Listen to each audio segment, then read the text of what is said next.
Hola, hola, hola, hola.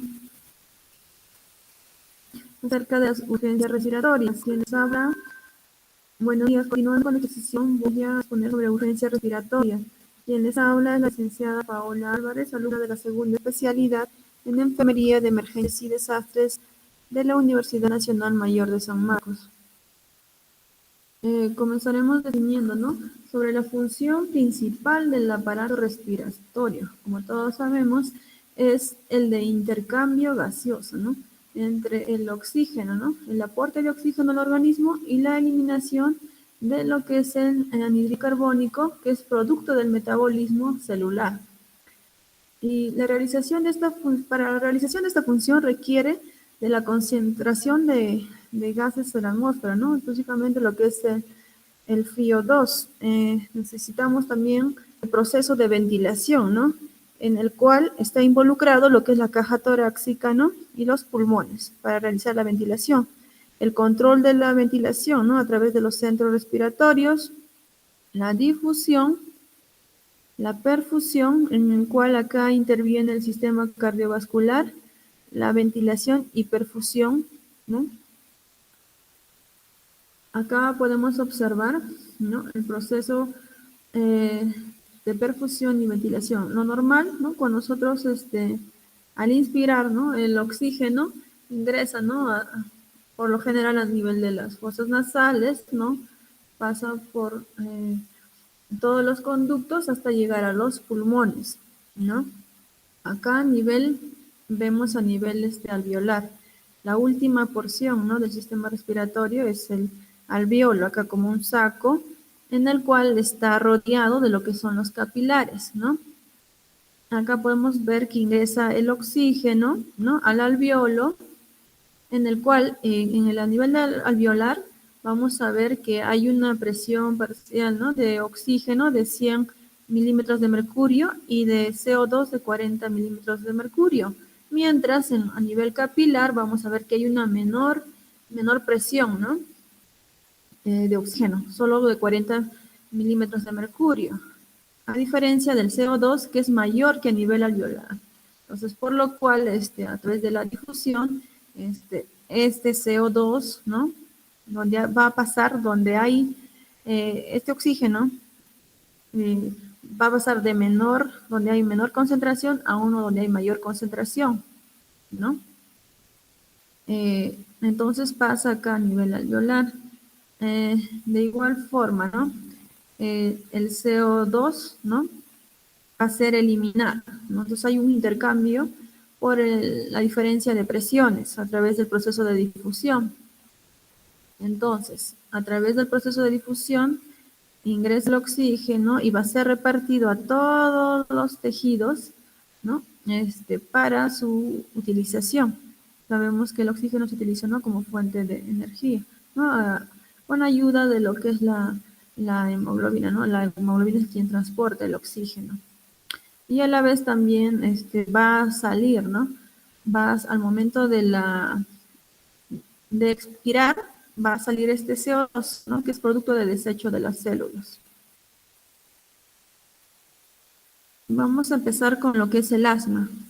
El asma es una enfermedad inflamatoria de las vías aéreas, ¿no?, en el cual, ¿por qué se va a caracterizar? Porque hay una intensa hiperreactividad bronquial, ¿no?, frente a diversos estímulos. Más adelante vamos a ver qué tipo de estímulos van a condicionar, ¿no?, para que se desarrolle lo que es el asma. Existen diferentes factores. Estos van a actuar, ambos fenómenos, ocasionando lo que es la obstrucción bronquial, ¿no? Como vemos acá, su intensidad va a variar de manera espontánea por la acción, ¿no?, de algún medicamento. Acá vemos ¿no?, bronquiolo, ¿no?, que está libre, ¿no?, no hay secreción, pero acá ya vemos que está lleno, ¿no? Los bronquiolos están llenos de secreción. Va a disminuir, ¿no?, el lumen de este bronquiolo. En cuanto a la fisiopatología, vamos a ver como producto, ¿no?, de esta, va a haber un alergeno, se inicia con un alergeno. Este alergeno va a provocar, ¿no?, una alergia, ¿no?, va a provocar la activación celular de las células epiteliales, tanto los linfocitos, los macrófagos y los linfocitos, ¿no? ¿Y por qué? Debido a que el alergeno va a producir, ¿no?, una irritación. Entonces, al producir este irritante, ¿no?, al producir y se va a desarrollar la activación de estas células, va a haber una liberación de lo que es la citocina, el cual va a provocar una contracción del músculo liso. También va a haber un infiltrado celular, el cual van a liberar lo que son los eosinófilos y los neutrófilos que participan. Va a haber una liberación de la citonina mediadora. Y frente a todo este proceso, ¿no?, de liberación y activación celular, va a producir una inflamación de lo que son las vías respiratorias, ¿no? Por lo tanto, a la activación celular va a provocar que haya un edema, una permeabilidad epitelial que esté lesionada, ¿no? Va a haber demasiada secreción, ¿no?, de moco, permeabilidad también vascular. ¿Y qué va a llevar todo esto? Esta inflamación de las vías respiratorias, a que se desarrolle una obstrucción en las vías respiratorias, ¿no? Hay una hiperreactividad de las vías respiratorias y por lo tanto se va a desarrollar lo que es el asma. Acá también podemos ver, ¿no?, en lo que es en la fisiopatología del asma, hay una inflamación en el cual hay una contracción muscular, ¿no?, disminuye el calibre de los bronquios, va a haber un edema de pared, va a haber producción de secreciones bronquiales y todo esto va a condicionar, ¿no?, si hay inflamación, no hay edema, va a haber una obstrucción a nivel bronquial. Al haber esta obstrucción va a incrementarse, ¿no?, va a disminuir, ¿no?, el lumen del bronquio, va a haber una mayor resistencia, un mayor trabajo respiratorio. Entonces, y también va a disminuir lo que son los flujos respiratorios, ¿no?, la cantidad de oxígeno adecuado que debe llegar, ¿no?, a todos los tejidos va a ser insuficiente. Por eso dice disminución de los flujos respiratorios, hay un atrapamiento de aire, por lo cual se escucha, ¿no?, como sibilancias en el asma. Y por lo tanto también va a haber una disminución del flujo inspiratorio. Dentro de las características de esta inflamación vamos a ver, como ya mencionamos, que hay una hipersecreción, ¿no?, más espesas y más abundantes, hay edema, ¿no?, hay una inflamación interna a nivel de los bronquios, hay un broncoespasmo, ¿no?, se va a reducir el lumen de estos bronquios, hay una contracción sostenida de los músculos que rodean a los bronquios, hay una destrucción y cicatrización de la membrana celular superficial de los bronquios. Y todo esto, estos cambios pueden suceder de forma brusca, ¿no?, en lo que es en caso del asma agudo, o lenta y continuada en caso de asma crónico. Muy variables en cuanto a su intensidad y duración, no va a ser variable. No siempre, porque alguna vez le ha dado leve, siempre le va a dar leve. Puede ser que a veces les dé de manera grave, ¿no?, o severa, y otras veces leve. No siempre siempre va a dar algo leve o severo o moderado. Esto es variable. Ahora, ¿qué factores de riesgo van a condicionar para que se desarrolle una crisis asmática grave? Puede ser lo que son los antecedentes, tener antecedentes de crisis graves, ¿no? También que haya tenido 2 o más hospitalizaciones, 3 o más visitas a urgencias durante en el año, ¿no?, previo. Múltiples visitas a urgencias, uso reciente de lo que son los corticoides sistémicos, el no tratamiento actual con corticoides inhalados, hay un inadecuado seguimiento, no está cumpliendo la persona con el tratamiento, hay una sobreutilización de lo que es salbutamol, ¿no?, en la última vez, hay una alergia alimentaria, o podría ser que hay una dificultad para el acceso, ¿no?, a urgencias, ¿no?, problemas psicosociales, ¿no?, u otro de índole, ¿no?, que no le permiten acudir a urgencias, ¿no?, al servicio de urgencias. ¿Cuáles son los desencadenantes para que se desarrolle el asma? Son 2 tipos, son los alergénicos y los no alergénicos. Dentro de los alergénicos encontramos que hay personas alérgicas al humo, a determinadas plantas, al detergente, incluso hasta el vino. Pero en caso de personas que no no se desarrolla por algún alergeno, es en caso de personas que realizan un ejercicio y ya se desarrolla lo que es el asma, o también tiene que ver con el factor climatológico, ¿no? Es demasiado frío también, ¿no? En épocas de invierno, donde mayor se incrementan los casos de asma. O unas emociones intensas, ¿no? Demasiado estrés, ansiedad, o procesos infecciosos también pueden desarrollar lo que es el asma. Vamos a ver correspondiente al asma, que existe una clasificación, ¿no? Para poder determinar, ¿no? La gravedad del asma, ¿no? Esto, esto va a depender, ¿no? Según la frecuencia respiratoria, ¿no? Y en caso de niños, ¿no? Menores de 6 años y mayores de 6 años, esto va a ser diferente. Según ello va a ser el nivel de puntuación. Y presentas también sibilancias, ¿no? En qué momento, inspiración, en la expiración, ¿no? Durante toda la expiración, al final, o durante la inspiración y expiración, y también el uso de músculos accesorios, ¿no? Como es el esternocleidomastoideo. Entonces, se va a puntuar, ¿no? Del 0 al 3, con un máximo, ¿no? De 9, ¿no? Y un mínimo de 0. Entonces, en función a ello se va a valorar, ¿no? La clínica en cuanto a la crisis de asma.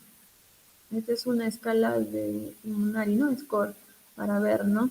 Eh, cuánto es la crisis de asma, ¿no? La severidad.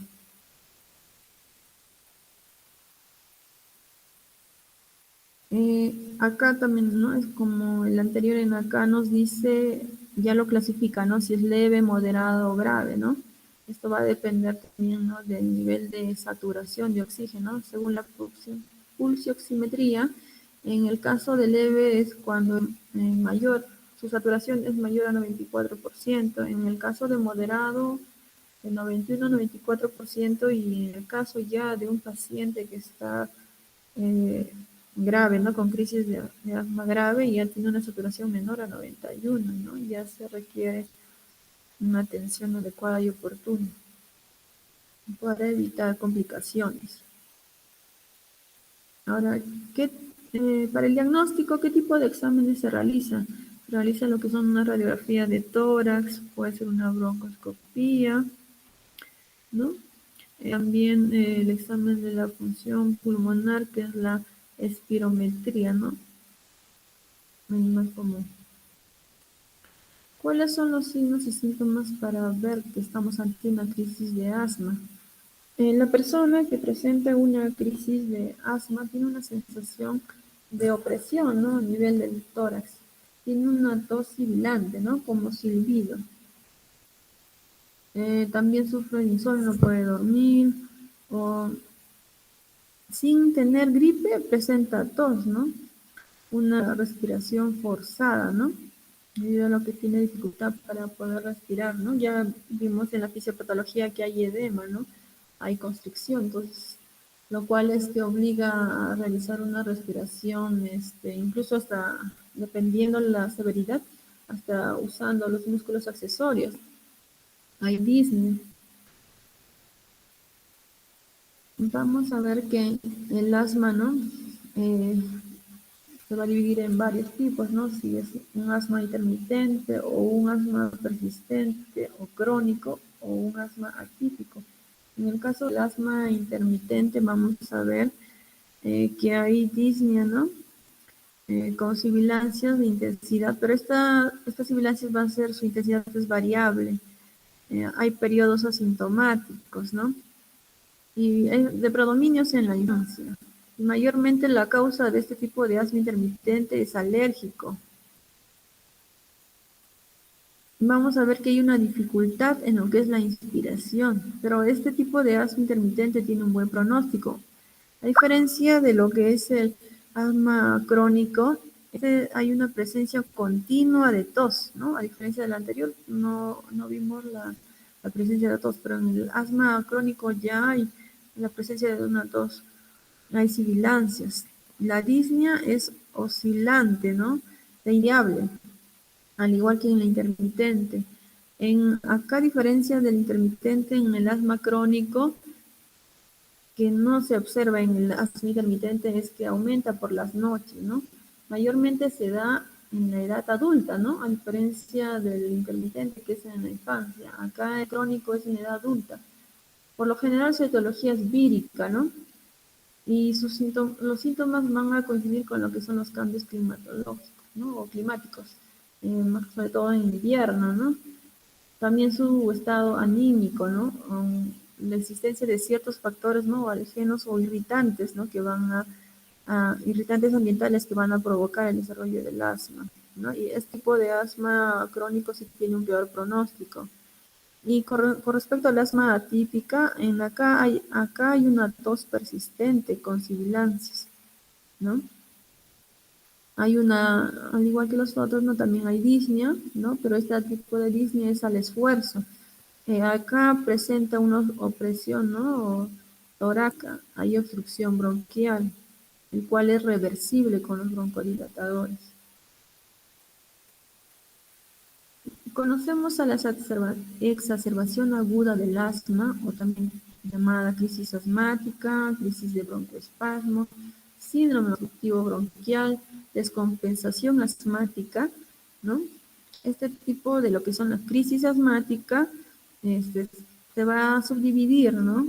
En leve, moderada, severa y status, o casi fatal, ¿no? Ya casi ya para la muerte, ¿no? Entonces, cuando es leve, este tipo de crisis se puede tratar, ¿no? Ambulatoriamente, ¿no? En el servicio de emergencia te da tu tratamiento inicial y luego ambulatoriamente puede continuar, ¿no? Su tratamiento. En lo que es moderada, necesariamente debe estar en el servicio de emergencia, ¿no? En observación, en el servicio pero de emergencia. En caso si fuera severo y estatus, ya debe estar en UCI, ¿no? En observación o en UCI. Y si ya es casi fatal, ya es necesario que debe estar UCI, ¿no? Donde ya necesita cuidados especializados, incluso puede llegar a una ventilación asistida. El asma severo o grave. Vamos a ver que el asma severo o grave tiene ciertos signos, ¿no? Como son eh, el PEF, ¿no? Menor a 50%, ¿no? Eh, Incluso en este caso va a llegar a menor a 35%. El PEF se refiere al pico de flujo expiratorio, ¿no? Al pico máximo de flujo expiratorio que llega a una persona. El BEF, el BEF nos habla, ¿no? Del volumen, ¿no? Expirado, ¿no?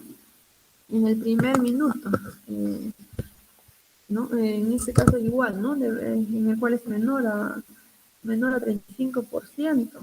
Ya la persona presenta diaforesis, presenta imposibilidad para hablar, ya no puede hablar, ¿no? Como está que le falta el aire, ¿no? Como dijimos que hay disminución de lo que son los bronquios, hay también uso de músculos accesorios, ya cambiamos taquicardia, ¿no? Una frecuencia mayor a 120.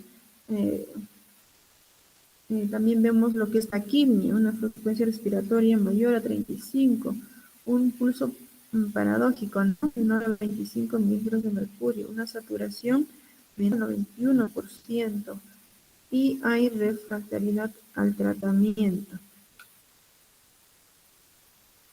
En el asma ya casi fatal, como vimos en anteriores diapositivas, en el cual ya necesita incluso estar en UCI, ¿no? Internado en UCI. En este tipo de personas vamos a ver que se va a caracterizar por la presencia de hipercapnia, hay ya acidosis, ¿no? Cuando realizan el AGA hay una acidosis y hay una ya alteración de lo que es el sensorio, ¿no? Que puede incluso hasta desarrollar un paro cardiorrespiratorio, ¿no? Yendo a requerir intubación endotraqueal y soporte ventilatorio mecánico, ¿no? En cuanto a la severidad de la crisis asmática, vemos acá, ¿no? Que en el estado de alerta vamos a ver que la persona se siente se siente mareada, ¿no? O confusa. En cuanto a los músculos accesorios y retracción supraesternal, hay movimiento paradójico, ¿no? Movimiento paradójico tóraco-abdominal. En cuanto a los músculos accesorios, y ya vimos esto, las sibilancias. En el caso esta crisis, la severa, ¿no? La crisis asmática severa, vamos a ver que cuando es severo, hay habitualmente sibilancias fuertes, ¿no? Pero ya cuando hay un paro respiratorio, ya no hay sibilancia, hay ausencia de estas sibilancias. Cuando es severo esta crisis, vamos a ver que la frecuencia cardíaca es mayor a 120, pero ya cuando ya llega a paro, ya hay bradicardia. Dependiendo de la edad, también vamos a ver que cuando es severo, ¿no? Según la edad, va a ser menor a 160, en caso de lactantes, en caso escolar menor a 110 por minuto, ¿no? Dependiendo de la edad. En cuanto al pulso paradójico, vamos a ver que cuando la crisis es severa, a menudo se presenta, ¿no? Mayor a 25 milímetros de mercurio, ¿no? El pulso paradójico en adultos, ¿no? Y en el caso cuando ya se ha desarrollado un paro respiratorio, ya hay ausencia, ¿no? Su ausencia ya sugiere que hay una fatiga muscular. El que es la presión parcial de oxígeno, vamos a ver cuando es severa, hay una presión, ¿no? Menor a 60 milímetros de mercurio, ¿no? Hay una posible cianosis. Y en el caso de la presión parcial de dióxido de carbono es mayor, ¿no? A 45 milímetros de mercurio, ¿no? Pudiéndose producir, ¿no? Una insuficiencia respiratoria. Ya en el paro respiratorio no hay nada, no se ve. Vamos a ver en cuanto a la valoración gasométrica, ¿no? Vamos a ver que según la evaluación, ¿no? Vamos a ver de la severidad del estadio en el cual se encuentra el asma, ¿no? Según la severidad, en el estadio 1 vamos a ver que está normal, ¿no? Lo que es el pH, la presión de dióxido de carbono, de oxígeno, y en cuanto a la función pulmonar, está funcionando el 70 al 100% incluso.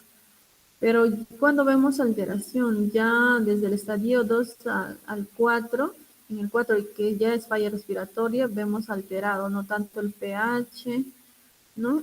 Y el CO2, ¿no? La presión parcial de dióxido de carbono y la presión parcial de oxígeno. En lo que es el estadio 2 se altera el pH y la presión parcial de dióxido de carbono, ¿no? Solo la presión de dióxido de carbono. Y para la función pulmonar está de un 50-70%. En el estadio 3 solo se ve alterado la presión parcial de oxígeno. Y en el estadio 3 ya la función pulmonar está de un 25-50%. Ya en el estadio 4 ya definitivamente falla respiratoria, ¿no? En el cual están alterados todos los parámetros.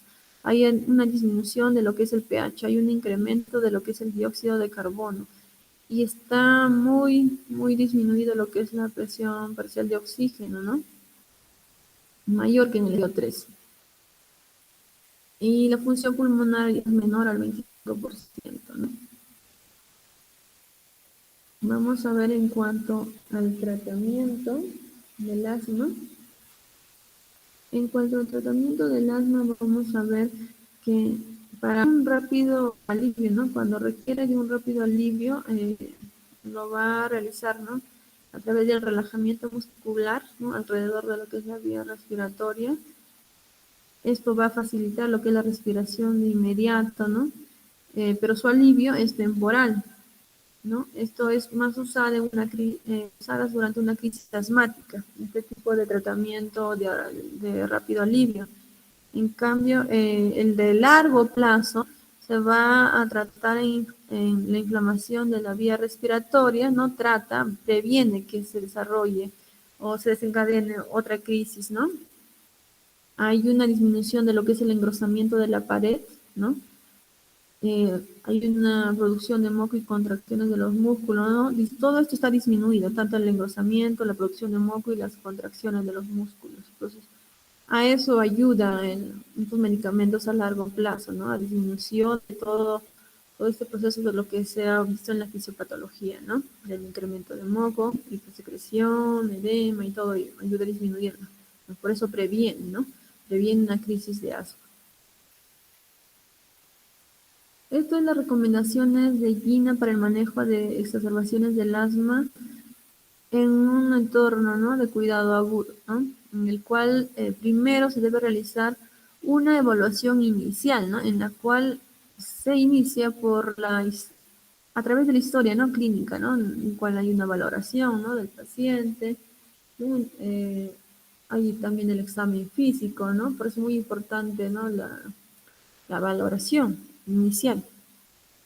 Para luego, en función a esta valoración, ¿no?, evaluación inicial, se inicia un tratamiento, ¿no? El objetivo es alcanzar una oxigenación, ¿no?, mayor al 90%, ¿no? En el caso de niños, de 95%. Luego, el de administrar inhalación, ¿no?, continua con beta agonistas, ¿no?, de rápida acción, ¿no?, por espacio de 1 hora. La administración de glucocorticoides sistémicos, ¿no?, si no hay respuesta inmediata, ¿no? O si el paciente recientemente tomó glucocorticoides orales, ¿no? Ya acá hacen uso de glucocorticoides sistémicos. O si el episodio es severo, ahí se utilizan lo que son los glucocorticoides sistémicos. Luego se realiza una reevaluación luego de 1 hora, ¿no? A través del examen físico, ¿no? Vemos cómo está, si sigue habiendo este uso, ¿no?, de los núcleos intercostales, ¿no?, o muchos accesorios. Vemos también, ¿no?, el FEP, la saturación de oxígeno y otras pruebas según sea necesario, ¿no? Según ello, ¿no?, vamos a ver si el criterio, ¿no?, si es moderado o es severo, ¿no? Vamos a ver que en lo que es el flujo expiratorio pico, ¿no?, o el pico máximo conocido como FEP, ¿no?, FEP o PEF, ¿no?, es el pico máximo de flujo expiratorio, y este pico de flujo expiratorio está de 60 a 80% pronosticado, ¿no? Hay un mejor valor personal, ¿no? En cuanto al examen físico, vamos a ver que hay síntomas moderados, hay uso de lo que son los músculos accesorios. En el caso de una crisis moderada, vamos a administrar oxígeno, los beta-agonistas inhalados, más los anticolinérgicos inhalados, ¿no? Esto cada hora. Los glucocorticoides también orales y continuar el tratamiento por 1 a 3 horas, siempre que haya mejoría, ¿no? En cambio, en el caso de episodios severos, hay que valorar, ¿no?, la historia, ¿no?, los factores de riesgo, ¿no?, del asma, ¿no?, que están desencadenando el asma fatal. Eh, el PEF, ¿no?, o flujo expiratorio, el pico máximo, ¿no?, de flujo expiratorio está menor al 60%, ¿no? En este caso, el pronosticado, hay un mejor valor personal, ¿no? El examen físico, en acá vamos a encontrar, hay síntomas severos en reposo, hay contracción torácica, no hay mejora luego del tratamiento que se ha iniciado. Entonces, frente a ello, ¿qué tratamiento se va a decidir? El administrar oxígeno, el metagonistas, ¿no?, inhalados, más anticolinérgicos, ¿no? Eh, Glucocorticoides, pero estos ya a nivel parenteral, a diferencia del anterior, ¿no? Cuando es moderado eran orales, ¿no? Acá ya son a nivel parenteral. Y se va a agregar lo que es el uso del magnesio intravenoso. Entonces hay una diferencia, ¿no? Al inicio, tanto el moderado como el severo hacen uso de lo que son el oxígeno y los agonistas, ¿no?, inhalados, más los anticolinérgicos, ¿no?, inhalados, pero se van a diferenciar a nivel de glucocorticoides. A nivel moderado es oral y a nivel severo es parenteral. Y se agrega en lo que es parenteral el magnesio intravenoso incluso. Y hay que realizar una reevaluación luego de 1 a 2 horas, ¿no? De administrado. Luego vamos a ver, ¿no? Si hay una buena respuesta de 1 a 2 horas. Vamos a ver que si hay una respuesta sostenida por 1 hora, luego del último tratamiento, vamos a ver el examen físico normal, si ya no hay dolor, no esa presión del tórax que tenía, si el PEF, ¿no? O pico flujo expiratorio está en 70%, la saturación de oxígeno se encuentra mayor a 90% en casos de adultos y en niños mayor a 95%. En estos casos ya se puede indicar, ¿no? Que el paciente ha mejorado y para dar el alta, ¿no? Para dar el alta, entonces el pico tiene que ser mayor a 60%. La medicación que va a recibir es oral o inhalada, ¿no? Sostenida. Y el tratamiento en casa va a continuar con lo que son los beta-agonistas inhalados, glucocorticoides orales, ¿no? Y se puede considerar añadir una combinación de inhaladores. Y hay que educar al paciente, ¿no? Sobre tomar medicinas, ¿no? El tratamiento correcto, ¿no? A la hora indicada, cumplir con el tratamiento que se está indicando, revisar, ¿no? El plan de acción, tener un seguimiento más cercano, ¿no? Cuando la respuesta es incompleta, no en 1 o 2 horas, hay factores de riesgo de asma casi total, ¿no? Al examen físico vemos signos leves o moderados, el flujo, el FEP o no, o flujo máximo, ¿no? Expiratorio, el pico, ¿no? Pico, flujo expiratorio está menor a 60%, la saturación de oxígeno no mejora, entonces en estos casos hay que un cuidado agudo, ¿no? Hay que administrar oxígeno, betagonizados inhalados, más, ¿no? Los anticolinérgicos, el glucocorticoide parenteral, la administración de magnesio intravenoso, monitorear el flujo expiratorio pico, ¿no? Saturación también de oxígeno, la frecuencia cardíaca, ¿no? O el pulso. Y si la respuesta es pobre, ¿no? 1 a 2 horas, en este caso vamos a ver los factores de riesgo para asma casi fatal, al igual que el anterior, el examen físico. Los síntomas acá son ya muy severos, ¿no? Incluso hay confusión. El PEF, ¿no? O pico flujo expiratorio está menor al 30%, ¿no? En el cual la presión parcial de CO2 o dióxido de carbono es mayor a 45 mililitros de mercurio y la presión parcial de oxígeno está menor a 60 mililitros de mercurio. En estos casos necesita un cuidado intensivo, ¿no? Además del oxígeno, la administración de beta-agonistas 2 inhalados más anticolinérgicos, además de glucocorticoides intravenosos. También hay que considerar, ¿no? A esto se va a agregar, al igual que en el incompleto, en la respuesta incompleta se va a agregar acá los glucocorticoides, ¿no? Intravenosos. Se va a considerar también los beta-2 agonistas, pero ya a nivel intravenoso. También la teofilina intravenosa. Y probablemente vaya a requerir este paciente una intubación, ¿no? Para la ventilación, ¿no? Asistida o ventilación mecánica. En estos dos casos, ¿no? Donde hay una respuesta incompleta y pobre, hay que reevaluar, ¿no? Intervalos. Cuando hay una respuesta incompleta, en 6 a 12 horas, ¿no? Hay que volver a reevaluar, ¿no? Ver cómo está a nivel en el examen físico, si hay factores de riesgo para asma casi fatal, cómo está el FEP, la saturación de oxígeno, según ello, ¿no? Y si hay mejoría ya se puede dar de alta, pero si no debe recibir el tratamiento adecuado. Esto es en el caso de niños, ¿no? El tratamiento, así que es así, casi similar, ¿no? En el CAP vamos a ver cuando el paciente está inestable, ¿no? Lo que la prioridad en un niño con crisis asmática es estabilizarlo, ¿no? Primero hay que aperturar lo que es la vía aérea, ¿no? Hay que colocarle en una posición semi sentada, ¿no? Valorar la secuencia rápida de intubación, ¿no? Valorar si va a requerir una secuencia rápida. La oxigenación, ¿no? también la canalización de la vía periférica, los análisis, ¿no? De gasometría, ¿no? El AGA, el administrar lo que es el salbutamol más el bromuro de hiratropio, ¿no?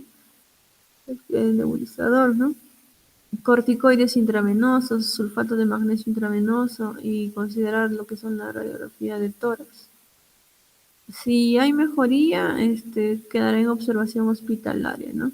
En el cual se va a administrar oxigenación, salbutamol, se va a seguir valorando al paciente cómo va evolucionando, completar, ¿no? Los corticoides, valorar con la radiografía, pero si no mejora, este niño debe ingresar a UCI, ¿no? Si mejora y cumple los criterios de alta, se pueden dar, ¿no? Si no, debe ingresar a hospitalización. En el caso de pacientes estables, ¿no? Con dificultad respiratoria, ¿no? En el caso del TEP se refiere a lo que es la triangulación de la evaluación pediátrica, ¿no? El triángulo de evaluación pediátrica. En este caso, si el niño se encuentra estable y hay dificultad respiratoria, hay que ver el motivo de la consulta, ¿no? Por eso es importante la valoración, ¿no? La entrevista con los padres o cuidadores, ¿no? La posición de confort, ¿no? Al niño, brindarle, valorar lo que son la función respiratoria, ¿no? La frecuencia respiratoria y la saturación de oxígeno. Ver, ¿no? El nivel de gravedad, ¿no? Hay que revalorar, ¿no? El triángulo de evaluación pediátrica, ¿no? El ABCD, ver, ¿no? Su historial clínico, ver, hacer un examen físico. Y según ello se va a estimar, ¿no? Lo que es la gravedad con una escala clínica validada, ¿no? Si es leve, vamos a administrar lo que es el salbutamol, ¿no? Y valorar si se debe administrar el corticoide oral. Pero si es moderada a grave, hay que administrar lo que es el oxígeno, ¿no? Administrar lo que es el salbutamol más el bromuro de hidratropio, un corticoide oral. En el caso del que el paciente el niño se vaya de alta, hay que administrar lo que es el salbutamol, ¿no? A demanda, ¿no? Completar lo que es en los corticoides orales, valorar el inicio del tratamiento a base de corticoides inhalados, ¿no? Informar a la familia, ¿no? Y hacer un seguimiento a 24 a 48 horas. Si se cumplen los criterios de alta en el caso de moderado a grave, se puede dar, ¿no? Pero si no, debe estar en observación, ¿no? Hospitalaria. Y continuar, ¿no? Con lo que son la administración de oxígeno, salbutamol, corticoides y valoración de la radiografía de tórax. Esto es similar a lo que ya hemos ido hablando. Acá habla más específicamente el tratamiento a seguir en el caso de crisis leve, moderada, severa, ¿no? O donde ya hay un riesgo vital. Como vemos en el caso de crisis leve, se da lo que es la administración del salbutamol, ¿no? En caso de haber sido tratada con un corticoide oral recientemente, se va a prescribir lo que es la prednisona o prednisolona, ¿no? U otro corticoide oral a dosis equipotente, ¿no? En el caso de crisis moderadas, acá se va a realizar, ¿no? O se va a administrar lo que es el salbutamol, ¿no? Con la cámara adecuada. Otra alternativa puede ser el salbutamol nebulizado, ¿no? O también lo que es la oxigenación continua para alcanzar una saturación entre 94 a 98 y la administración de prednisona o prednisolona, ¿no? Vía oral. En el caso de que presente una crisis moderada, en acá, al igual que el anterior, se va a administrar oxígeno continuo al flujo, ¿no? Para alcanzar una saturación de 94 a 98. Igual prednisona o prednisolona, salbutamol nebulizado. Acá ya se agrega lo que es el bromuro de hiratropio, ¿no? En caso de moderado. El salbutamol, bueno, ¿no? También de forma normal, ¿no? El bromuro de hiratropio Acá también nos indica, ¿no? Cada 20 minutos y usar la cámara adecuada, ¿no? Cada 20 minutos por 3 veces en una hora. En el caso ya de crisis grave, donde ya hay un riesgo vital, en acá se tiene que evaluar rápidamente, ¿no? Si la administración de oxígeno y continuo, ¿no? El flujo necesario para alcanzar una saturación mayor a 94. Administrar lo que es la primera nebulización de salbutamol, ¿no? Repetir las nebulizaciones de salbutamol y bromuro de hidrotropio sin solución de continuidad, o optar por nebulización continua de salbutamol. Canalizar una vía periférica y monitorear al paciente, ¿no? Vigilar signos de parada cardiorrespiratoria, administrar lo que son a nivel de la vía, ¿no? Endovenosa, lo que son los corticoides por vía parenteral. Y hay que valorar, ¿no? Si es necesario entubar, ¿no? O administrar adrenalina, ¿no? Según el caso, ¿no? Si ha hecho parada así, parada acá. Y bueno, eso sería lo principal. En cuanto en el caso de crisis leve a moderada, vamos a ver que hay una buena respuesta cuando hay una mejoría, ¿no? Mantenida al menos por 3 horas, ¿no? Y hay el volumen, ¿no? Expiratorio en el primer minuto está mayor al 70%, una saturación mayor o igual al 95%. Pero una respuesta incompleta es cuando el flujo expiratorio, en el volumen de flujo expiratorio está entre 50 a 70% y la duración, la respuesta es menor a 2 horas incluso, y la saturación solo es de 92 a 94%. En estos casos estamos ante una respuesta incompleta. Cuando decimos que hay una mala respuesta al tratamiento que se ha administrado, cuando hay signos y síntomas graves, ¿no? Y en estos casos estamos ante una mala respuesta. También vemos, ¿no? Que el volumen, ¿no? El volumen flujo expiratorio está menor al 50% y la respuesta de duración, ¿no? Es menor a 1 hora, la saturación incluso está menor al 92%. Entonces, en esos casos ya hay que considerarlo como algo grave, ¿no? Mm. En lo que es, hay que hacer, cuando hay una respuesta incompleta hay que hacer una valoración individual, según ello decidir, ¿no? Si continúa con el tratamiento o, o ser derivado, ¿no? Eh, para pasar, ¿no? A lo que es otro de las enfermedades o urgencias respiratorias, ¿no? Debemos tener en claro entonces que el asma bronquial es una inflamación crónica de lo que son las vías aéreas, ¿no? Como conclusión, ¿no? Crónica de las vías aéreas en el cual van a intervenir diferentes células y mediadores, ¿no? Y estos van a asociarse a lo que es una hiperrespuesta bronquial, dándose, ¿no? Una hiperreactividad bronquial, una obstrucción, y esto puede ser reversible por lo general, ¿no? Produciendo periodos de sibilancia, disnea, opresión torácica y tos, más que nada en la noche, ¿no? En la madrugada. Esto es básicamente para lo que es el, el asma, ¿no? Dentro de lo, como un resumen, ¿no? De lo que se ha ido tratando. Mm,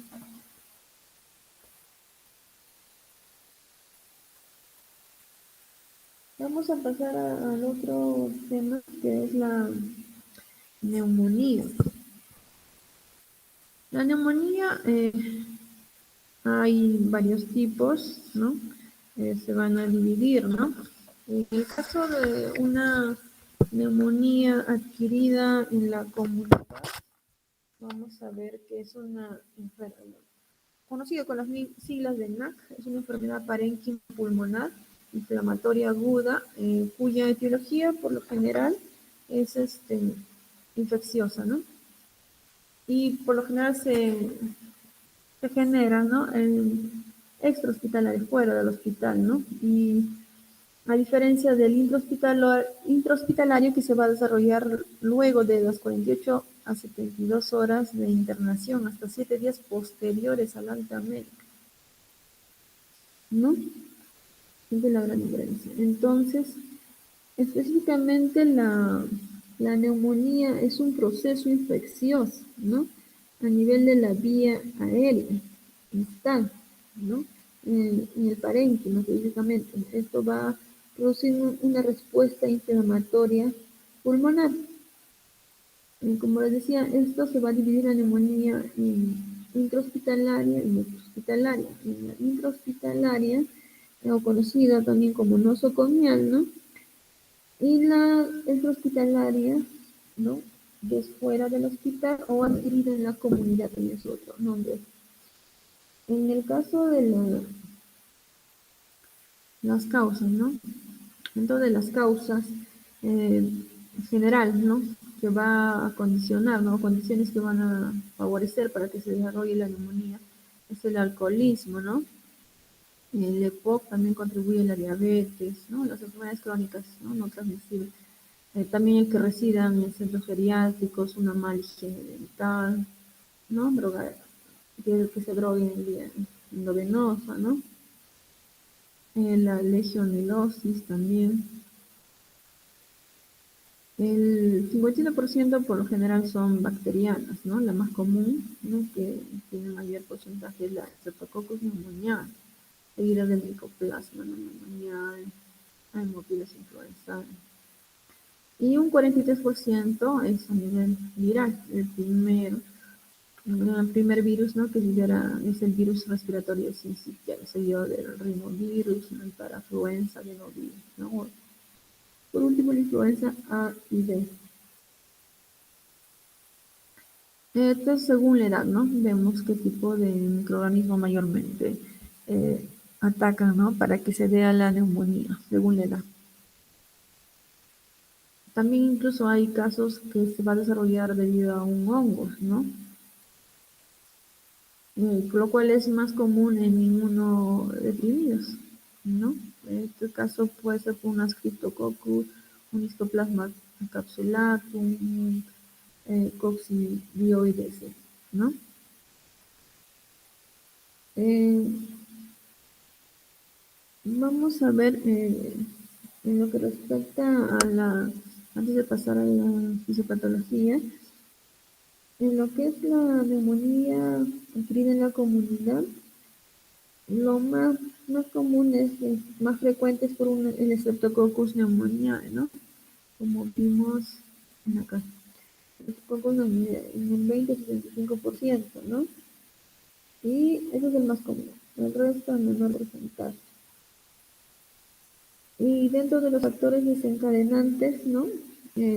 Para que se dé la neumonía adquirida en la comunidad, encontramos el tabaco, el EPOC, una malnutrición, una esplenectomía, que sea un adulto mayor de 65 o un niño menor de 5 años.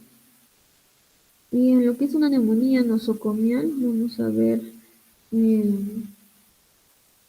que esto se va a dar en centros de cuidados crónicos, ¿no? De esos cuidan a los ancianos, esas residencias geriátricas. También va a afectar a los inmunodeprimidos, ¿no?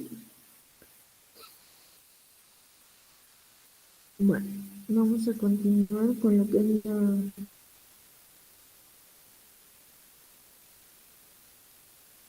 fisiopatología.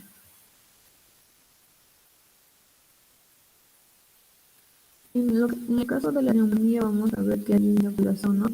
Por gérmenes del tracto respiratorio superior, estos se van a diseminar hasta las porciones más distantes del tracto respiratorio. Y va a infectar, ¿no? El epitelio, el cual va a perder, ¿no? Pierden así de su capacidad, ¿no? Cae lo que es la ventilación, ¿no? La capacidad de la ventilación, profesión, ¿no? Eh, Esto va a afectar también a los alveolos, las células van a perder su integridad estructural, ¿no? No se puede producir surfactante, ¿no? Debido a que van a dañar, este tipo de microorganismos van a dañar las diferentes capas que para llegar, ¿no? Hasta el alveolo, ¿no? Pasan las diferentes capas y llegan hasta dañar al alveolo, ¿no? No puede producir surfactante, hay un proceso inflamatorio, hay una estrechez de la ventilación, ¿no? Perfusión. Hay un impedimento de lo que es el intercambio gaseoso, ¿no?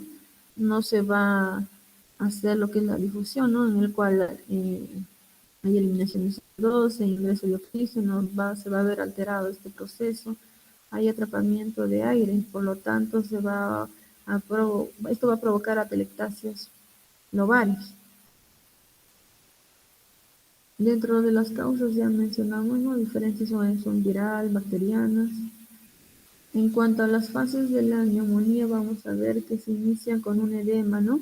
En el cual hay presencia de un exudado proteináceo, ¿no? Y a menudo son bacterias, ¿no? En los alveolos, para luego pasar a lo que es una fase de hepatización rojo, ¿no? Debido a que hay presencia de eritrocitos en el exudado intraalveolar, ¿no? También existe presencia de neutrófilos.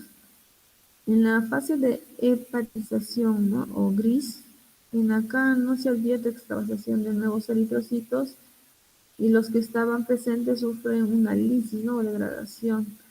Las células predominantes en acá son los neutrófilos, abundantes depósitos de fibrina, y han desaparecido las bacterias, ¿no? Y acá dejan fibrina, ¿no? Como evidencia, ¿no? De que ha habido un proceso infeccioso ahí, ¿no? Y en la fase de resolución ya el macrófago es la célula más dominante en el espacio alveolar y han sido eliminados los restos de neutrófilos, bacterias y fibrina, ¿no? También ha cedido lo que es la respuesta inflamatoria que hay ahí, ¿no? El proceso de resolución, ¿no? En cuanto a los factores de riesgo, dijimos que es el tabaco, enfermedades crónicas transmisibles, ¿no? Hepatopatías, cardiopatías, ¿no? Renales, EPOC, ¿no? La demencia también, sobre factor de riesgo, la malnutrición, el ser adulto mayor, ¿no? El tratamiento crónico también con corticoides es un factor.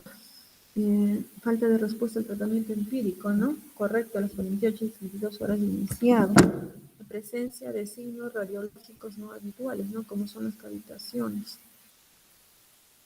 Hay una sospecha de aspiración. Una aspiración también puede provocar una neumonía. Presentación especial, ¿no?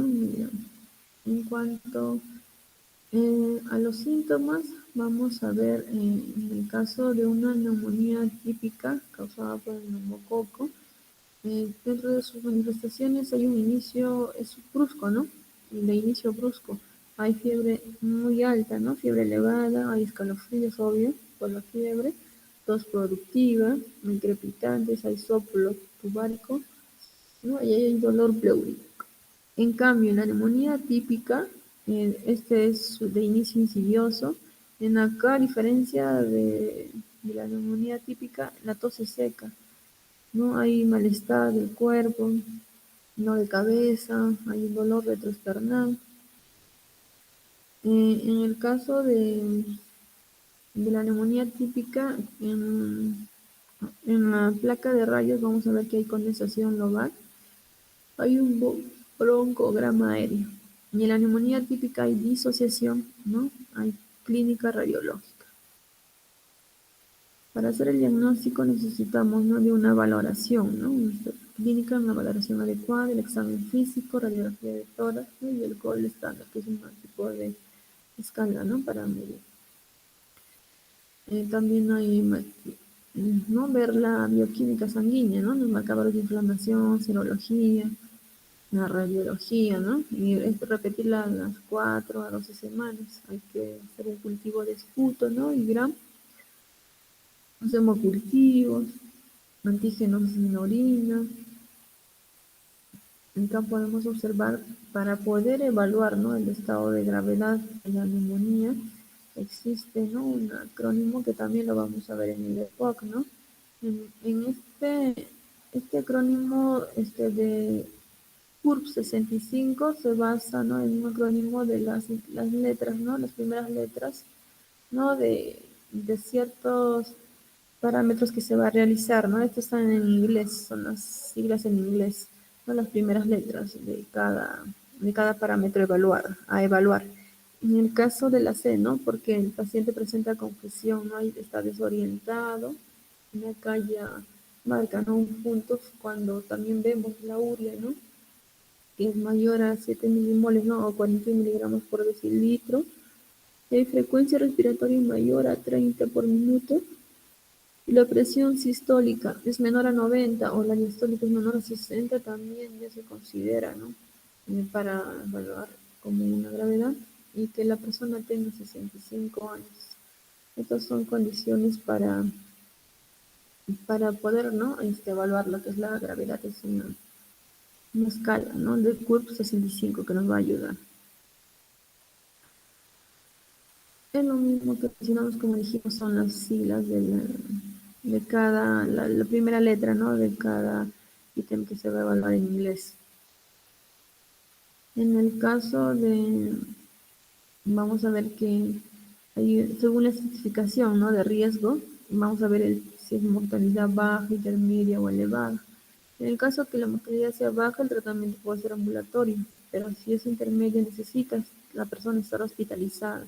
Y si es de demasiado riesgo, ¿no?, elevado, ya la persona necesita estar en cuidados intensivos. Este es otro tipo de escala, pero acá demanda de mayor ítems, ¿no? La estratificación de riesgo, ¿no?, llamada como puntuación de Fine, ¿no? Pero este tipo de puntuación es para predecir, ¿no?, la mortalidad temprana, ¿no? Para poder predecir y evitar, ¿no?, una mortalidad temprana, evitar complicaciones, ¿no? Entonces, en acá ya evalúa más ítems como son, ¿no?, la edad de la persona, de qué género es, ¿no?, si tiene enfermedad neoplásica, hepática, insuficiencia cardíaca, ¿no? Acá evalúa diferentes tipos de enfermedades, si está en un asilo o residencia, el estado mental. Acá evalúa el pulso, el sodio, la glucosa, entre otros ítems, ¿no? Como que es algo un poquito más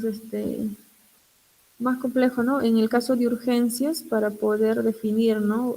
Sabemos que necesitamos minimizar, ¿no?, los tiempos, ¿no?, tanto de espera, de inicio de tratamiento, ¿no? Entonces, por lo cual, el más adecuado es la anterior escala, ¿no?, en caso de urgencias para utilizar, como es la escala de CURP 65, que es más rápido, ¿no?, más preciso. En el caso de la escala de Fine, vamos a ver que se divide en 5 clases, ¿no? Según la puntuación, ¿no? Si tiene menos de 50 años y sin neoplasia, insuficiencia cardíaca, ni enfermedad cerebrovascular, hepática o renal, ¿no? Vamos a dividirlo, ¿no? O vamos a poner las puntuaciones, ¿no? Y según ello vamos a ver el grado de mortalidad que tiene la persona, ¿no? El porcentaje de mortalidad probable, ¿no? En cuanto al tratamiento, vamos a ver en el caso de una neumonía adquirida en la comunidad, ¿no?, la cual es mayormente clínica infecciosa más infiltrado, ¿no?, que se va a observar en la radiografía de tórax. En acá el tratamiento puede ser, ¿no?, ambulatorio, dijimos cuando es leve, ¿de acuerdo? Y acá dijimos que cuando es leve puede ser ambulatorio, intermedio hospitalario, y cuando es elevado cuidados intensivos. Entonces, frente a ello, el tratamiento cuando es ambulatorio, ¿no?, según la analítica sanguínea, vamos a ver que se puede administrar amoxicilina más ácido clavulánico por 7 días, agregado de acitromicina por 3 días o claritromicina por 7 días. Además de ceftriaxone por 7 días, más acitromicina por 3 días, claritromicina por 7 días. y el levofloxacino por 7 días. Si la persona se encuentra hospitalizada en acá, además de la bioquímica sanguínea, también debemos ver, ¿no?, los antígenos en la orina, los hemocultivos, en el cual, al igual que en el anterior, se va a administrar la amoxicilina más la acitromicina, pero va a variar que la amoxi es por un mayor tiempo, son 10 días. En acá ya utiliza otro tipo de cefalosporina, como es el acetaxona por 10 días. Agregado de la citromicina y la claritro, ¿no? Acá solo varía en la cefalosporina, ¿no?, y el número de días de tratamiento.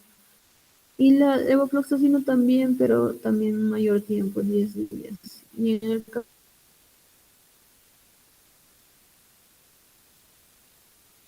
caso de pacientes críticos, en acá,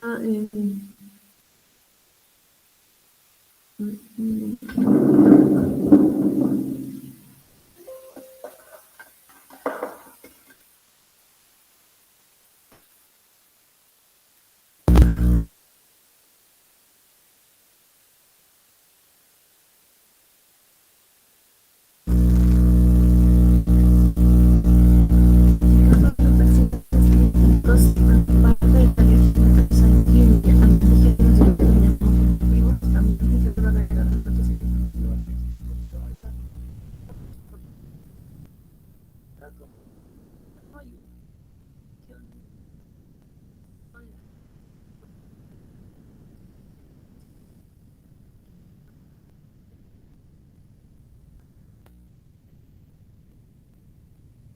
proteínas más la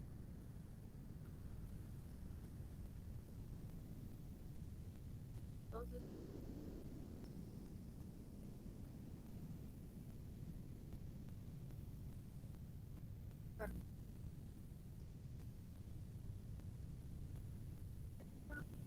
por dosis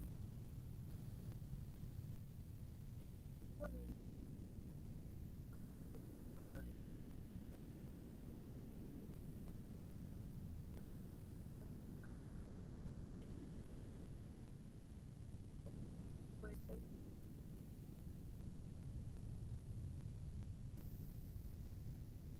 polio alternativa de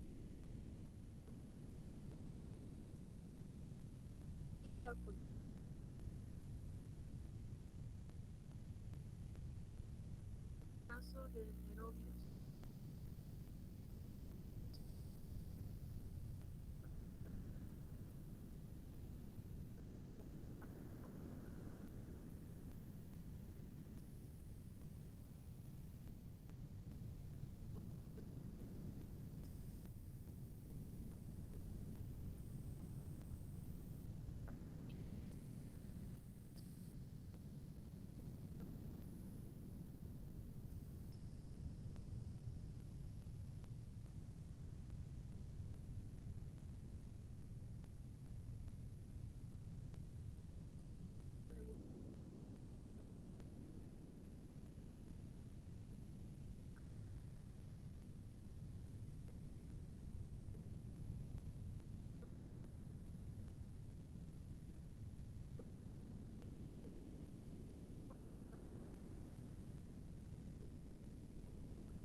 Crónica mayor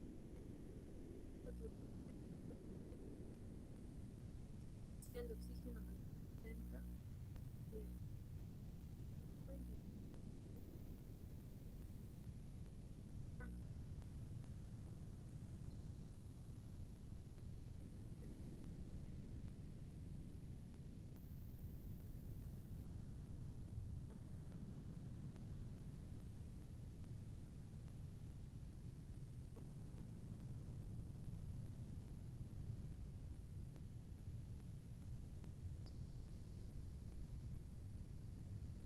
que dentro de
polvos, ¿no?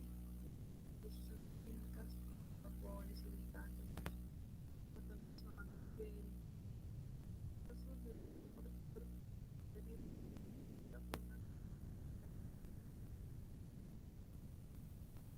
dentro de los síntomas vamos a encontrar una lista, cuáles son los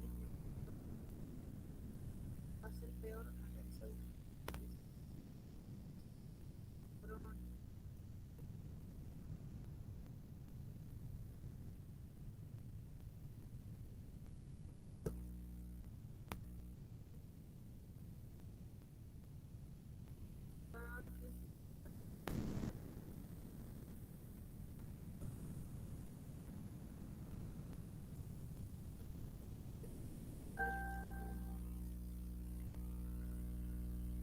Se va a presentar en el fenotipo, ¿no? Un fenotipo neurodebilitaror, un fenotipo múltiple con poca asma, también causa fenotipo ubicado con enfisema también, podemos ver. Entonces, bueno, vamos a ver que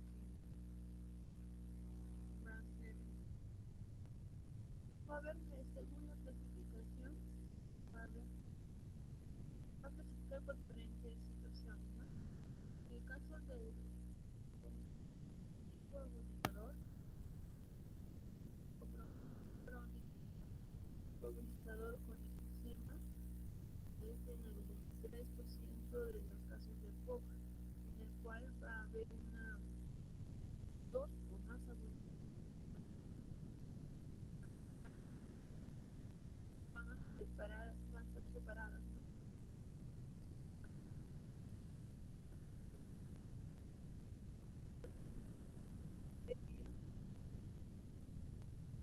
También 6 semanas de tratamiento. A las 6 semanas de iniciado el caso no ha recibido tratamiento. Se va a hacer con abuso. Y este tipo de abuso de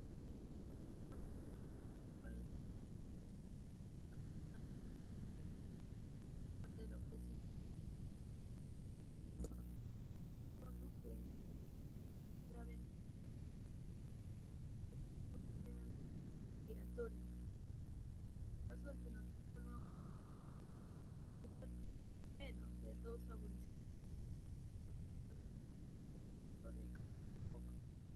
en caso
se va a realizar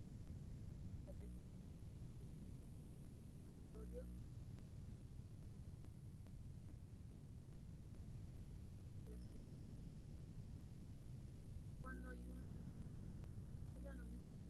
vamos a repetir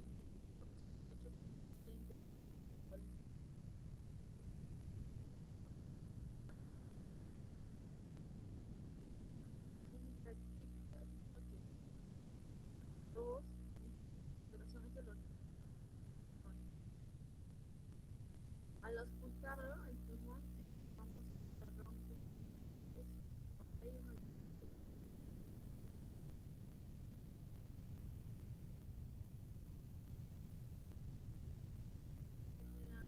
dentro de los exámenes que vamos a hacer para detectar, ¿no? Para ver la capacidad forzada. ¿Sí? Debemos saber el volumen, también conocido como. Esta prueba es indispensable para poder establecer, ¿no?, con certeza que estamos ante un foco, ¿no? Porque vamos a ver la capacidad respiratoria de nuestro la vida pulsada. En la radiografía vamos a ver una ver atenuación vascular, prueba de transparencia o signos de hiperinsuflación, ¿no? O hiperinsuflación más hipervascularización, ¿no? Esto más de sangre vamos a ver una leucocitosis, hay corticoglobulina, procesos crónicos de alta hematocritus. En el lado vamos a ver que ante la sospecha de la gravedad, ¿no?, vamos a poder detectar mediante es parcial, una hipoxemia, pero si es total, una hipoxemia no es un hipercapnia. La tensimetría, ¿no? En el caso de que se sospeche una hipoxemia, ¿no?, torácico, ¿no?, como reflexión computarizada indicada para el paciente agudizador, en el cual nos va a mostrar bronquiectasis. Un café ecocardiograma también, ¿no?, de la sospecha de comorbilidades cardiovasculares, ¿no?, o hipertensión pulmonar y pulmonar. Acá vamos a ver lo que es COL. Este conocido COL, vamos a ver que es un documento, ¿no?, importante. ¿Por qué? Porque va a establecer las pautas de actuación para tratar, ¿no?, la enfermedad pulmonar obstructiva crónica.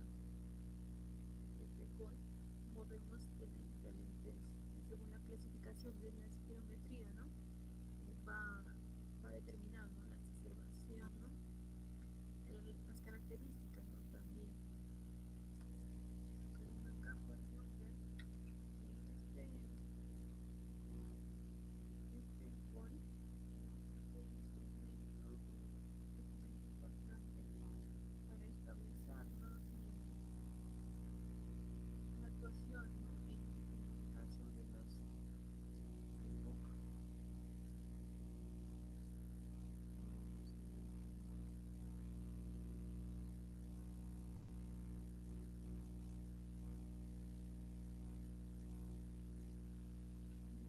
vamos a ver que se va a dividir en diferentes categorías, ¿no?, que van a determinar el nivel de riesgo de la persona. Entonces, son niveles de riesgo. Y según ello vamos a dar tratamiento, ¿no? Vamos a ver con el volumen leve, el volumen no expiratorio, ¿no?, y está en el primer minuto está mayor o igual al 80% del valor referencial, ¿no? Pero ya cuando una persona está de gol 4 muy grave, ¿no?, tenemos la limitación del flujo aéreo, ¿no?, tiene el grado 4, ¿no? Muy grave, ¿no? Ya que el flujo expiratorio, ¿no? Es menor al 30% del valor referencial. Entonces, esta escala, ¿no? O este tipo de evaluación nos permite ver la gravedad, ¿no? Para ver la limitación del flujo aéreo. También existen otras escalas más, como es la para ver la arritmia, ¿no? Una escala modificada del medicado, puede ser Charcot, ¿no? Y acá nos va a determinar el nivel de disney, ¿no? Que tiene una potencia del 0 al 4. El tratamiento es medidas farmacológicas, ¿no? Abandonar el tabaco, actividades físicas, formación adecuada, las vacunas para prevenir, ¿no? Sobre todo en épocas de invierno, como es una gripe o una vacuna de la gripe, la meningocócica, ¿no? Por esa caída de pentavalente. Y en cuanto a tratamiento farmacológico, vamos a ver los protagonistas dos, ¿no? Tanto los de acción corta y acción larga. Los de acción corta encontramos el paracetamol, los más conocidos. Y estos protagonistas de acción corta, ¿no? Son broncodilatadores, ¿no? De acción corta. Vamos a ver que sus siglas son, ¿no? B, D, C, D.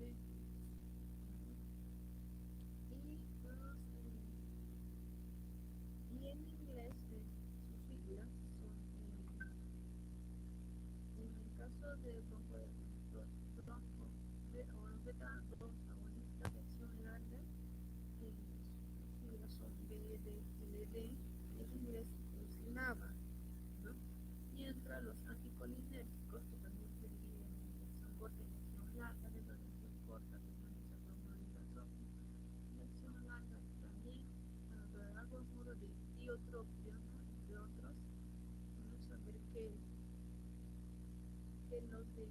los anticolinérgicos, la acción larga, sus siglas es LAMA, y las metiles son como las diotrinas.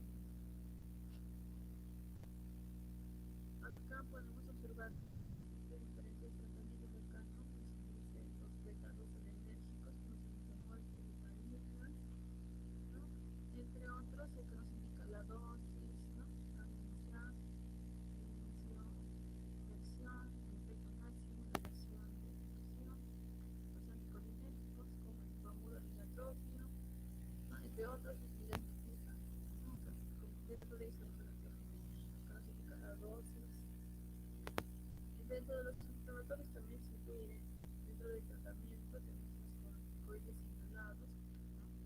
Como la declamación, la budesonida, entre otros, inhibidores selectivos de la unidad 4 de la fosfodiesterasa, ¿no? Como la difluridasa, o también otro tratamiento es el alfa-1 antitoxina y el antagonista receptor de leucotrieno.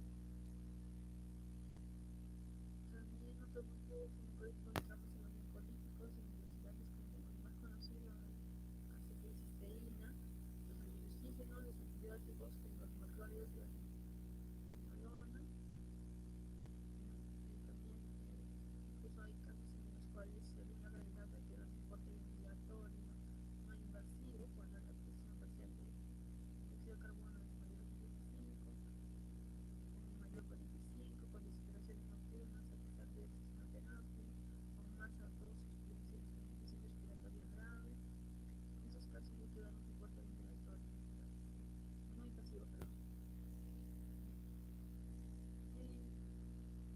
En el caso de las fotos, entonces podemos tener en claro que existen varios fenotipos, ¿no? Los habilizadores, los no habilizadores, ¿no? Los mixtos, ¿no? ¿no? Entonces, esto recibe tratamiento, ¿no? Tanto de broncodilatadores, tanto de larga o corta duración, ¿no? Y los anticolinérgicos, ¿no? Una asociación de ambos. Los de larga duración, más que nada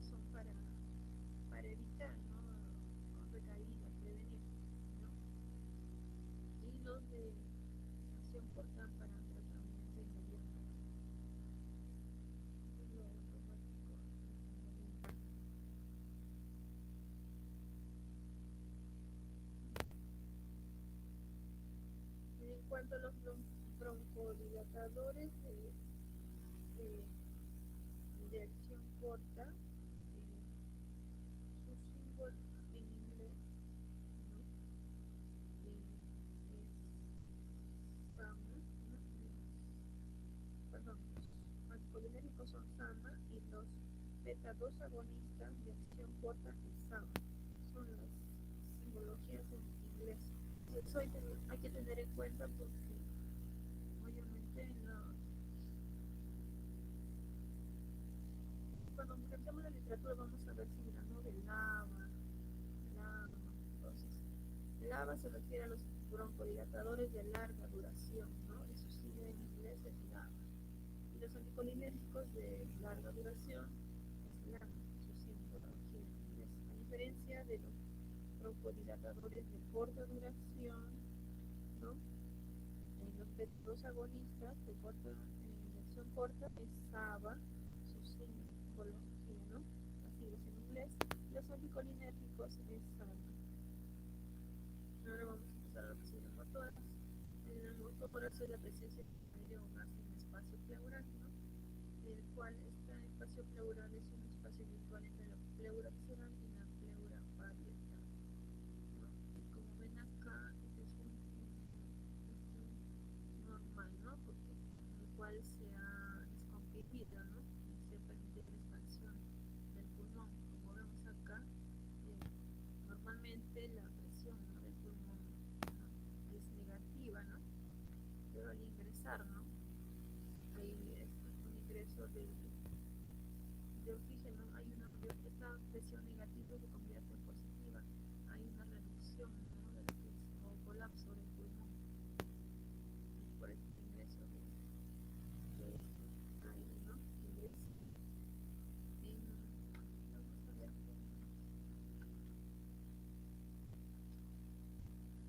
Y los motores vemos que hay, ¿no? Como dijimos, hay una pleura visceral, una pleura parietal, y entre esos dos espacios hay una cavidad, ¿no? En el cual se encuentra, ¿no?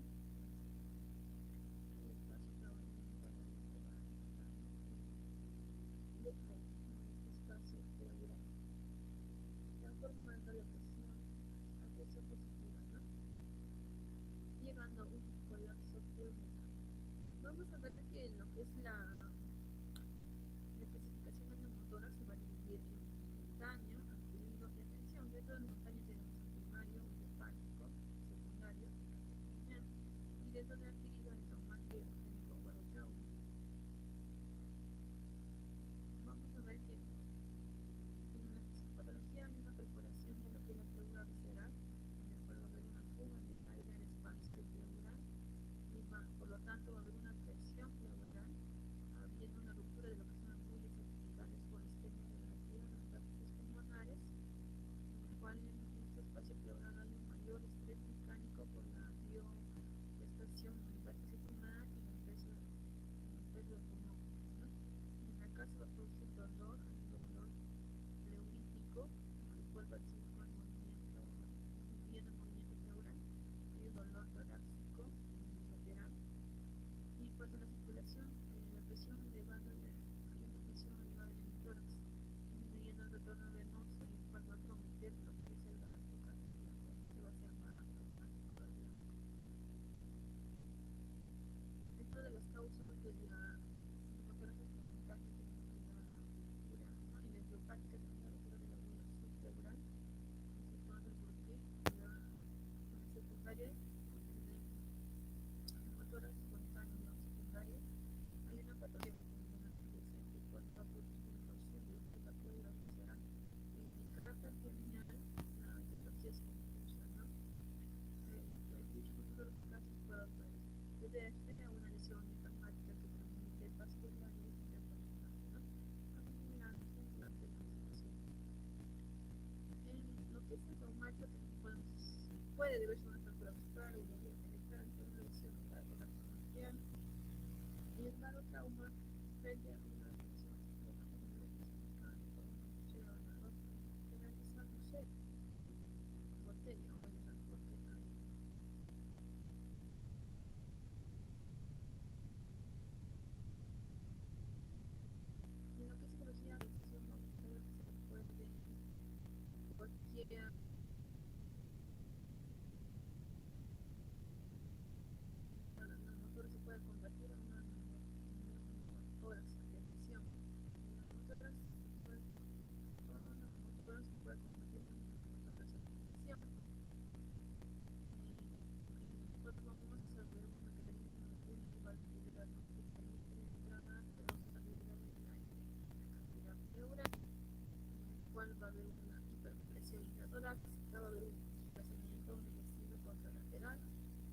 esto va a generar trastornos cardiovasculares respiratorios, después de la dentro de los síntomas, más del por ciento asintomáticos, son los cuadros torácico, características pleuricas, hay anemia, hay taquemia, hay disminución del volumen de la respiración. En motor esta tensión hay una disminución de la respiración y movimientos respiratorios.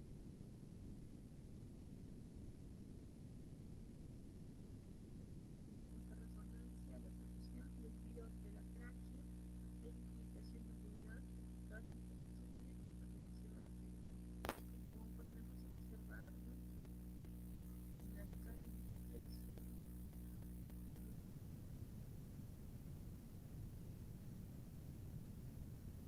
motora normal, ¿no? Pero acá, atención, vemos que esto es valorizado. Vemos que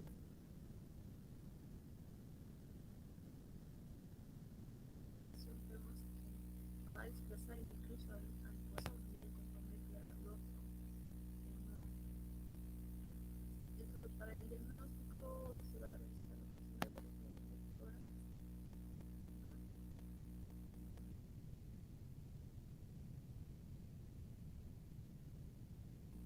Después de la una lesión de pulmón colapsado y la cavidad pleural.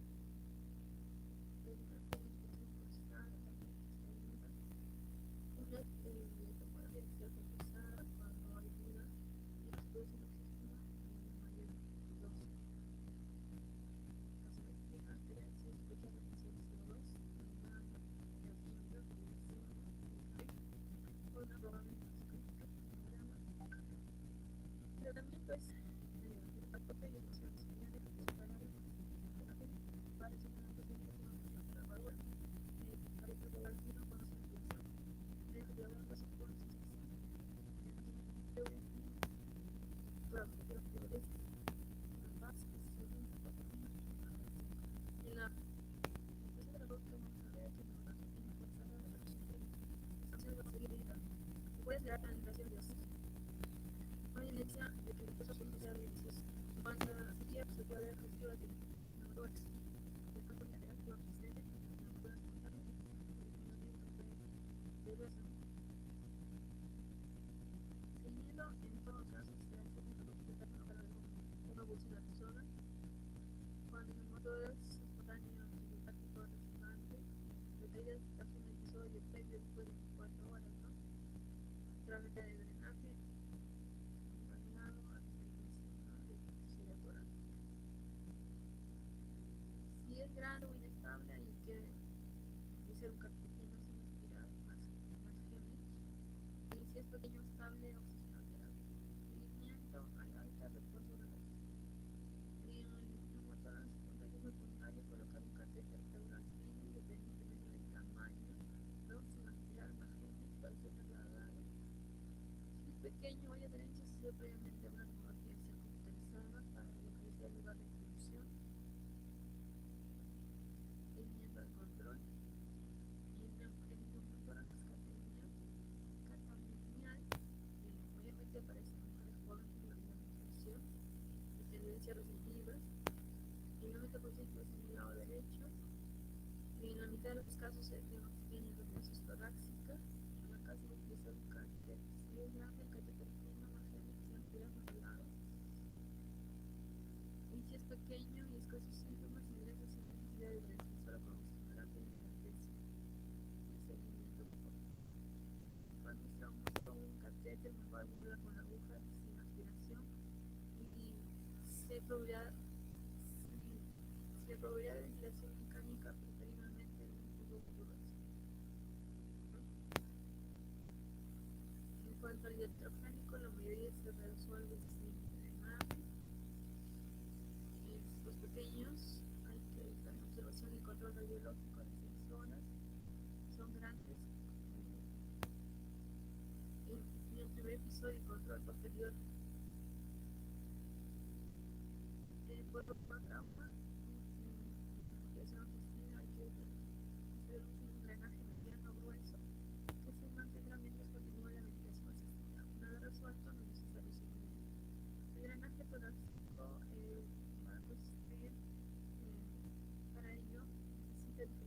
comerciales como es el catéter fino de drenaje pleural, conocido como el más común comercial es el Pleurocat,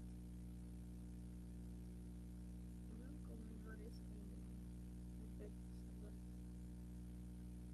Esta es la válvula de Henrich que se conecta, ¿no? A este drenaje.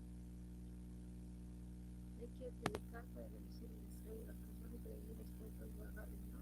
Mediante la morfina y atropina, envolventes estériles, anestesia local, material para estabilizar la piel, anestesia de polidona, material de sutura, bisturí, levadura para fijar este drenaje, bisturí, ¿no? Para la sutura, y la zona donde se va a impulsar el catéter, una jeringa de 60 para extraer, ¿no?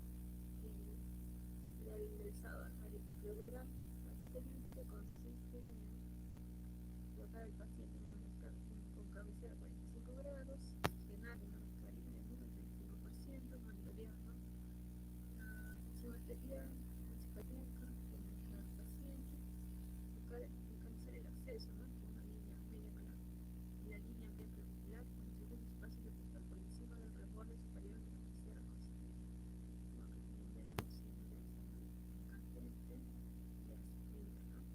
El espacio indicado previa asepsia de la zona. Está retirando ya la guía, está conectándose al catéter. Después de introducir el catéter hasta la marca de seguridad, conectar a la llave de 3 pasos para luego aspirar una jeringa de 60 centímetros, después evacuar hasta un máximo de 3.5 litros. Luego cerramos la llave y el botón hidrológico para ver si se adecuada, ¿no? Adecuadamente la colocación de ese catéter.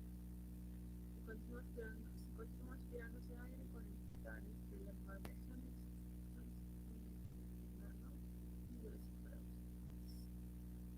Acá vemos la figura A, es cuando la llave se encuentra abierta, ¿no? Esto también es importante porque ello también puede traer consecuencias si no se manipula adecuadamente esta llave, ¿no? Cuando el Pleurocat está cerrado, vemos que en la A, vemos que en la llave, cuando la llave está cerrada, vemos que señala con pantaleta, ¿no? Y en la 1C, la llave está mal colocada, ¿no? Para el otro lado, ¿no? Cuando debería dirigirse para luego estoy mirando para abajo o para el lado derecho, ¿no?